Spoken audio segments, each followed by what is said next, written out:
I want to take just a moment and talk about, because we've been talking about get into the vortex, get into the vortex. Our friend is talking about how well things are going now that he's in the vortex, and really how relatively easy it is to keep it going once he's in the vortex.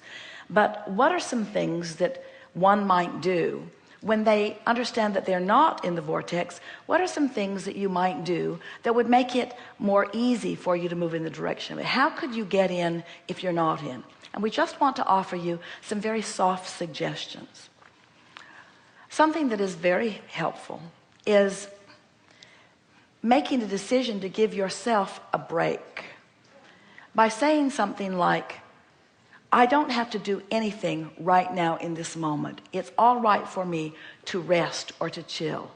In other words, to give yourself permission to just go sit on a rock, or just turn and look at the sun, as our friend was saying, or face the bay, but giving yourself permission to just ease up for just a moment.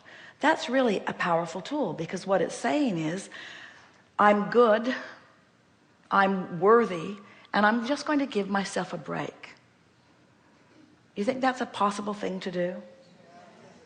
Another thing that can bring you closer to the proximity of the vortex is to think of someone who it is really easy for you to love. Might be a dog, might be a cat. Often it is a furry friend, because they have loved you unconditionally for a very long time. We don't recommend you try your mother or your husband.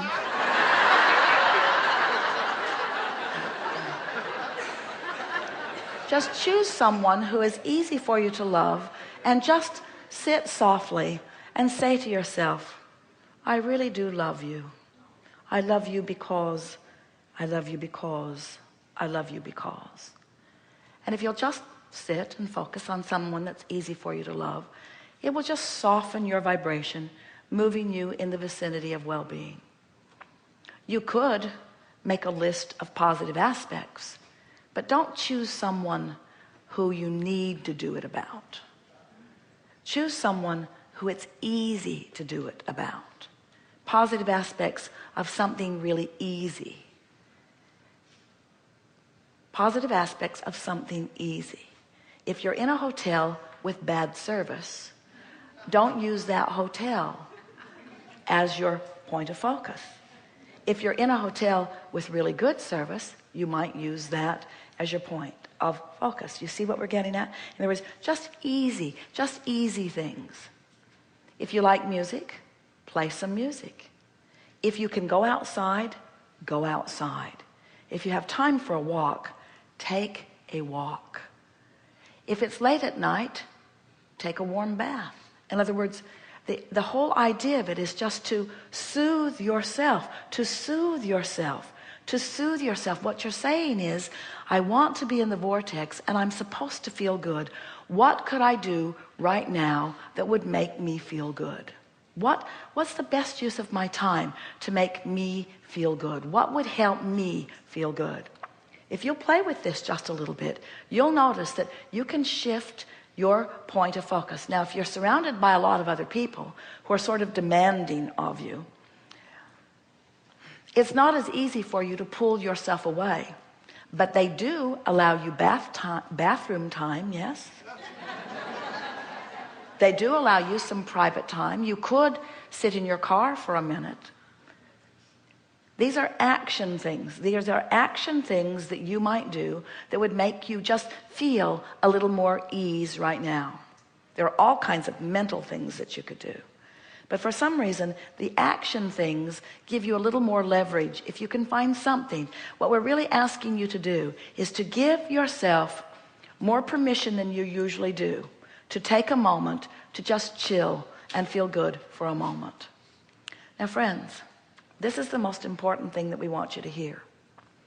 If you can chill for as little as 68 seconds, if you can go into a bathroom or into your automobile or into a closet or into a place where there's no one that is bothering you, and you can just ponder someone you love or someone you appreciate or something you appreciate or something that is positive aspects. If you can just maintain that frequency for as little as 68 seconds, you have shifted in the direction of the vortex. And it is our promise to you, try it. As soon as you walk out into the world, the first person you encounter will be someone who behaves differently than they did before, to give you evidence of the shift in your vibration. And once you've done it with one thing, once you've done it one time, then you can do it repeatedly. Sometimes we know you've been listening to us for a while, and you have been processing these processes avidly, some of you, to the point that you're sort of numb with processes. And as a result of over processing, you begin to allow yourself what feels like the luxury of enduring more negative emotion. In other words, I know about the vortex, and I can control myself, and I am a deliberate creator. And we just want to say to you, with every bit of love that we have to offer, no, you can't. You cannot ever get so good at being in the vortex that you can just let go of your focus about it. You now know too much. You see, the stakes get higher and higher. The more you know about this vortex, and the more you intend to align with it, the more, anytime you are lackadaisical and not in alignment, the more you feel it. So it really is time for you to make a decision that you are going to do whatever you need to do as you are moving through your day, to come as close as you can possibly come, moment by moment, to the vicinity of the vortex. Something that's really fun. Sit in your office and look around at those that you can see and ask yourself, what do I like most about you? What do I like most about you? What do I like most about you? You'll be amazed about how much energy gets going. And you'll also be amazed at how they will make eye contact with you in a way that they have not before. Because in your what do I like about you, you have joined forces with the inner being within you who has a whole lot that they like about them. And you will, by your attention on them, activate wanted things, and they will come right into their experience and show you some of those things that you like about them. It is our promise to you. You live in a very responsive time, with the universe surrounding you with all kinds of evidence of whatever it is you give your attention to. And as you leave this gathering, determined to practice and draw evidence to yourself, evidence of what your point of attraction is moment by moment, you won't feel bored for a moment. You're going to feel the power of creating worlds flowing through your fingertips, and life will never be dull for you again.